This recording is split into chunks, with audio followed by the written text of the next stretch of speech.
Hey everybody, Ann here. And the puppy's just sitting here drinking my coffee. And today I need to get out there and work on that metal shed coop that neighbor dude built for me because it's going to start dropping in temperature overnight. I mean, not for a couple weeks, but I figure I'm going to go ahead and get this done now. And I don't want the chickens to, when they're roosting, get up against the metal and maybe their feathers attached to it or their combs or wattles or whatever.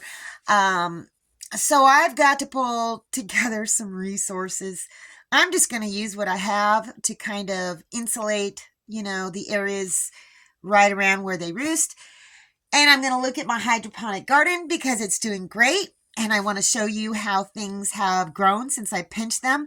And my parents, their garden is going great too. I'm going to show you something that my dad did because they're going to be taking a little vacation. They wanted to make sure that it doesn't run out of water.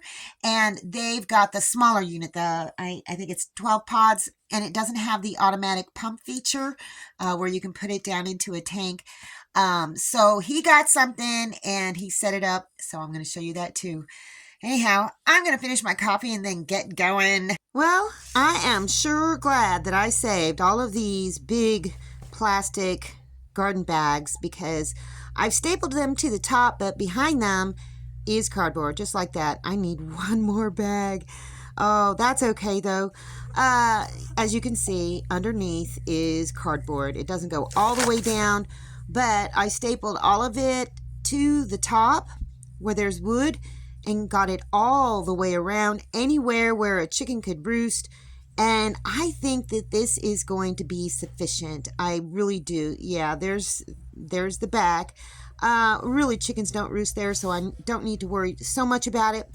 But I think this will make it better. Doesn't look great, but I think it'll work. Anyway, that's just a heavy-duty black garbage bag rolled up. So when I close the door at night, I can roll it down and retain the heat for the chickens. And I've reopened up this little hole between these two runs because Peaches has gone home with her two flock mates. She's gone home to Seth and Selena's. I'm going to miss that chicken because she was one of the very few chickens that I have that are still laying this season. But the main flock gets to come and go as they please between these two runs.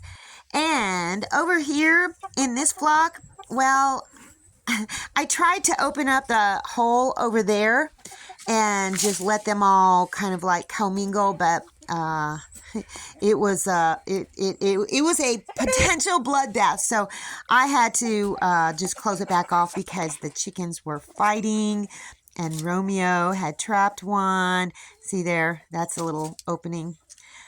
They've got plenty of room, the main flock does. So they stay back here and the newbie flock can roam in the van coop. Their run, I threw some scratch out here so they could be encouraged to come and stretch their legs a little bit. And it looks like they're kind of digging it. Doug and Violet are going to come pick up all 6 of the roosters and harvest them.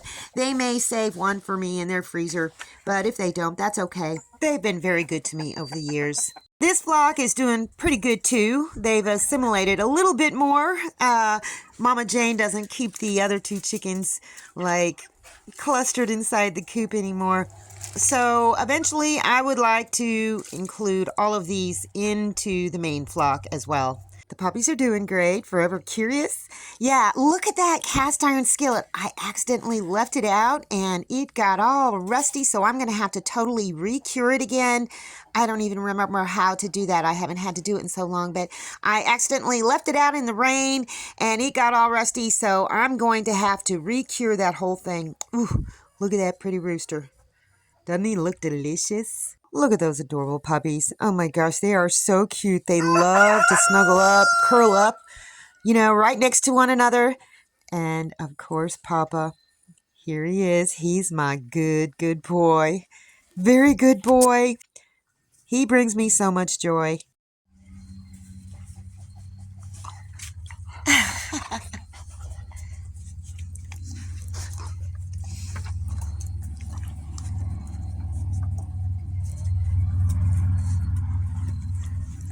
Cindy and Sandy absolutely love Papa, and Papa is beginning to play with them a little bit, which is kind of cool.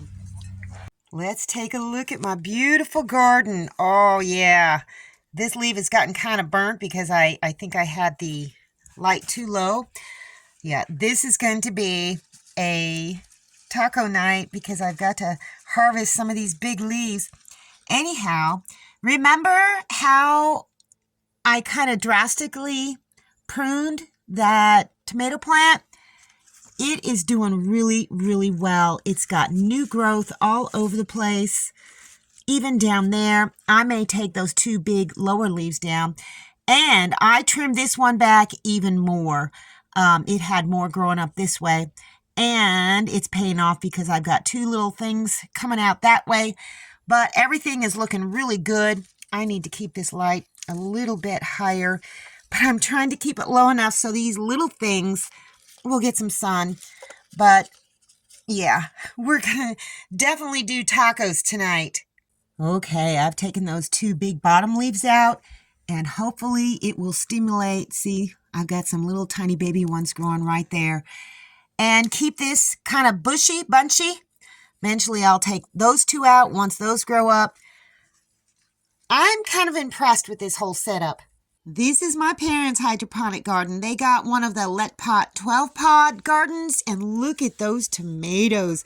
They've gotten really tall, and Dad says there's some little blooms up at the top, and I said, you got to take those off. So I'm going to kind of like crop it and zoom in and tell them where I think they could trim it, or, they could just not trim it and just let it keep going like this. It looks like they got two tomato plants growing either out of the same pod or just right next to one another. So if it were me, I would cut the back one down to where you see the red line. It's got two branches coming out either side, so the new growth will come out of the corners right, in between them. Then the one that's in the front, I would take it down to about right here to encourage growth coming up from the corners. Then the other one or ones, I would take them down to about right here. I know it seems scary, but it'll be worth it in the long run. If you notice, there's a bunch more stuff growing down low, and since the light is so high, those little plants down there are not going to get any light, so that will benefit all plants, being able to bring that top down, bring the light down. They've got strawberries, spinach, all kinds of different lettuce and all that kind of stuff. So I'm thinking that if they trim those tomato plants back and bring it down, that the other plants will do better as well. But they do have this set up on their enclosed back porch, and so some of the plants are going to get natural sunlight. So maybe if they turn the unit around, the smaller plants in the front will get natural sunlight. But you know what? At the end of the day, you just got to do whatever you feel most comfortable with. And this is the tank accessory that they got for when they go on vacation to make sure that their 12-pod system stays fully watered. It's automated. You just got to set it up, and it'll make sure that the water level doesn't fall too low. So I'll put a link in the description on where to find it from Amazon. If you get the 21 pod set up from Let Pot, it comes with the tubing and the pump and everything that you just got to get your own tank and put the tube down into to kind of keep it filled up constantly. I don't use that function because I'm always home and I just don't have the room over there to store a tank. So, but just so you know, with a bigger unit from Let Pot, it comes with the accessory already included. Anyway, that's all I got for you guys today. See you in the next video.